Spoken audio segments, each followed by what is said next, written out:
Hey, it's Tiffin, and I haven't made a video for a while, and I hope you all are doing okay. We've been in a time of really active and intense astrology, as well as active and intense weather around the country and globe, politics around the country and globe, war and upset and dysregulation around the globe. Um, I don't have explanations or real context for those things, but I do want to share some of what is in the astrology as we're building up to this full moon in Aries, which will be early Thursday morning, Pacific time.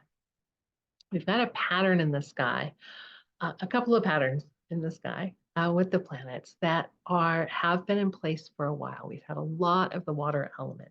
We've had planets in each of the three water signs. So we've had Saturn and Neptune in Pisces, Mars in Cancer, and Venus and Mercury in Scorpio. And Venus just moved in,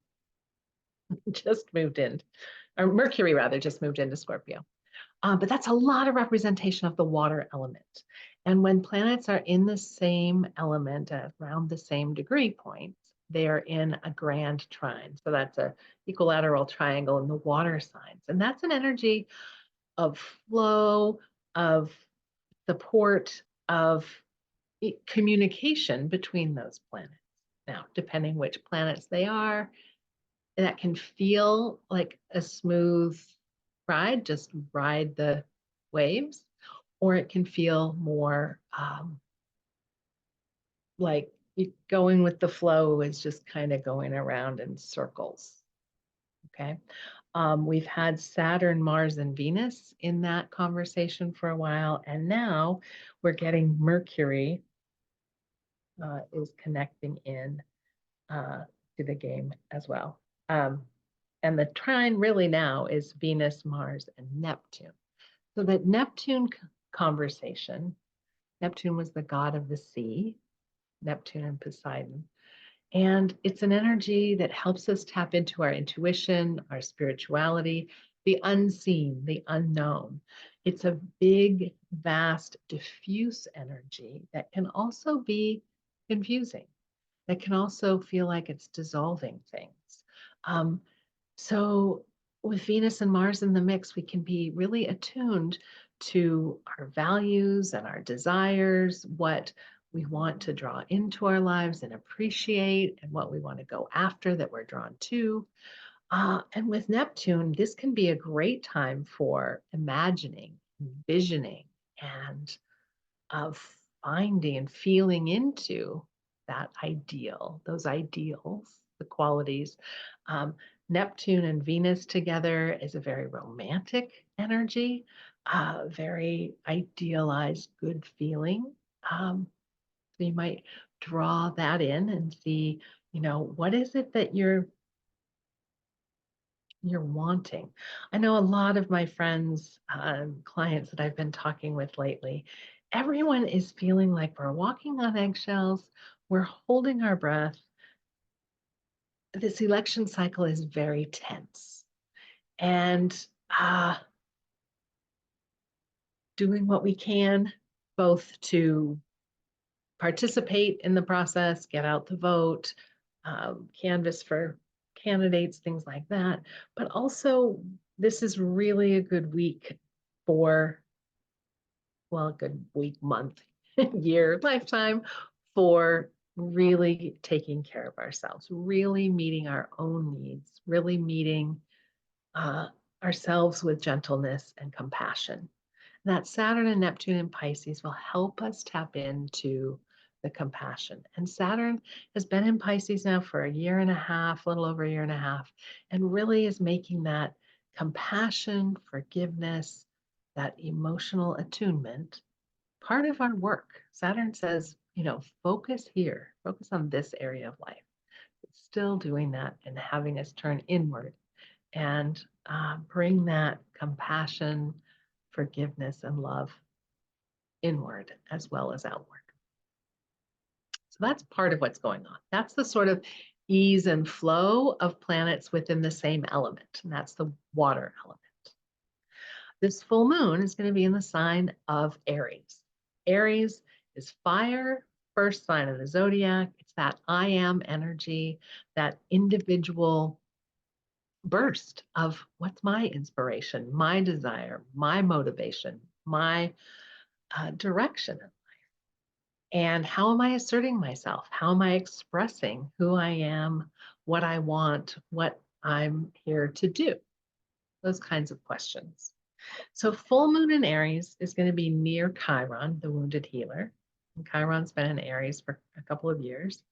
And we've been working with this archetype of healing that individualism, healing that inner masculine energy, healing, getting in touch with what are those true desires? What are those ways of expressing ourselves that can be clear and inspired and direct? Okay. So a full moon near Chiron and Aries, I think, has the potential of showing us on an emotional level, feels to us an emotional perception, unconscious awareness, right, of a new perspective. How does this feel to me now? How does this energy feel to me now? So full moon has our moon in Aries opposite the sun in Libra, but it's also in what's called a grand square. So that opposition of sun and moon is perpendicular to the opposition of Pluto in Capricorn at the last degree and Mars in Cancer, approaching exactly opposite Pluto. We've been working with Mars in Cancer for a while, and it'll be there a while longer, extended stay, because it'll have a retrograde period in December.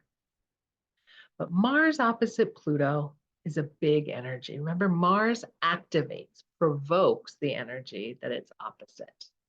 And Pluto is that deep transformational energy, god of the underworld, death and destruction kinds of energy, the destruction and rebirth, death and rebirth energy.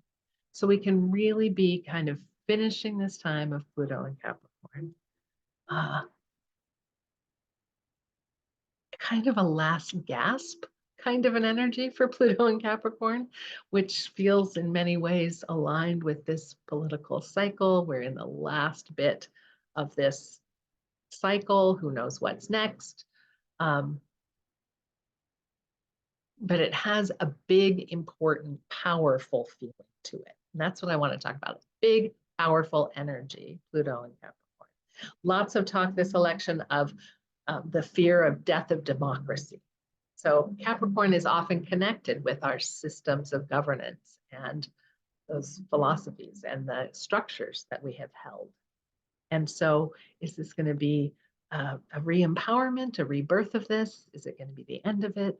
These things are on the line. I'm sure you're well aware as you pay attention that those are what we're talking about.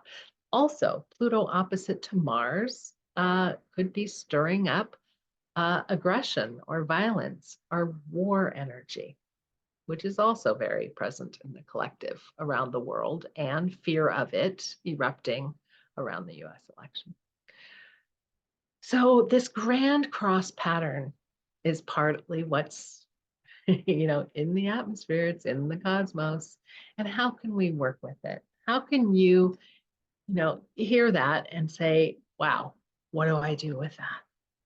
And think about within yourself, how can you take more direct action, Mars, through the Cancer lens of nurturing yourself, protecting yourself and your loved ones, that tenderness of Cancer, which is sensitive to needs and responsive to needs. So really acting on being more proactive with your self-care, being more proactive with loving and caring for the people in your life, the people in your community. What actions can you take to take better care is the question for Mars and Cancer. And the Pluto energy there with Capricorn is like, how can I empower myself to do a better job with that? How can I perhaps change the structures that I'm working with in my life in order to do that in a better way or a more empowered way. Might be some change that you can invite in that way. The sun opposite to Chiron is really shining that light of awareness on how have you been healing? How am I healing? How am I, again, aware of the needs of the issues for me? What are my insecurities or susceptibilities to not feeling like I matter? That's an Aries wound of, does it matter that I exist? Uh, does it matter that I want what I want or that I'm doing what I'm doing? Those are questions for Chiron and Aries. And the sun opposition really brings it into the spotlight. How are you doing with those questions? So it's a time of evaluating where we are. Venus is at the last degree of Scorpio, and shortly after the full moon, Venus is moving into Sagittarius. I think this is going to feel better. And I say that because Venus in Scorpio, Scorpio is ruled by Mars, and Venus is not really strong in Scorpio. But Venus moving through Sagittarius, we might feel that like coming into the light feeling of Sagittarius, which is ruled by Jupiter, which has a more optimistic, fun loving, expansive energy, fire, passion, belief, bigger. And Venus is that like, what are we drawn to with that? What feels good? What do we value? What's important? So I'm looking forward to that shift as something to lean into in the collective. Now, where I look when I'm considering my stellar life, I want you to consider your stellar life. When I'm considering mine, I'm thinking about my own chart. And what are the parts of my chart that I can lean into like for support? I look to how am I meeting the essence of my moon sign? Now, wherever in the zodiac your moon is, shows how you feel seen and appreciated, how you feel like your needs get met. And you can work with your moon sign to boost yourself, to meet your needs, you know. So, whatever the sign of the zodiac is for you, where your moon is, lean into those energies. See if you can't amplify the qualities of that sign in your day-to-day life. I also like to look to my Jupiter. Where do I feel optimistic about something? Where do I feel like I have the resources I need? What sign is your Jupiter in? Okay, that's what am I learning? What do I feel hopeful about? What do I feel there's opportunity around? Okay, so those are some personal things that you can do. Also, if you know your chart well and you know what your your sun, moon, rising, you may know your IC. That's the lowest point in the chart, and that's kind of a grounding cord energy for the whole chart. So the sign that your IC is in, if you work with those qualities, you can feel a little more grounded. Start your day like thinking about that energy and find your footing, find your grounding to your chart. Those are some of the things that I've been doing, as well as the physical, like taking care of my physical self, drinking enough water, trying to get enough sleep. It's been a real roller coaster for me with sleep. We've had a lot of solar storm energy. We've had, which always sort of, my sleep is up and down that way. And as we're approaching this full moon, it's going to be really light at night. So if you are someone sensitive to the moon, it may be more challenging to have good sleep. But eating well, moving your body. I'm going to go for a walk before it gets dark. Those very basic, like back to basics, when everything feels swirling, like this grand trine in water, like so much energy of emotional turmoil or emotional feeling like you're in the whirlpool. That's partly what a grand trine in water can feel like. Um, Feeling the strength and the confrontation energy of this grand cross that's building with Mars opposite Pluto, the sun opposite Chiron, and the full moon coming there.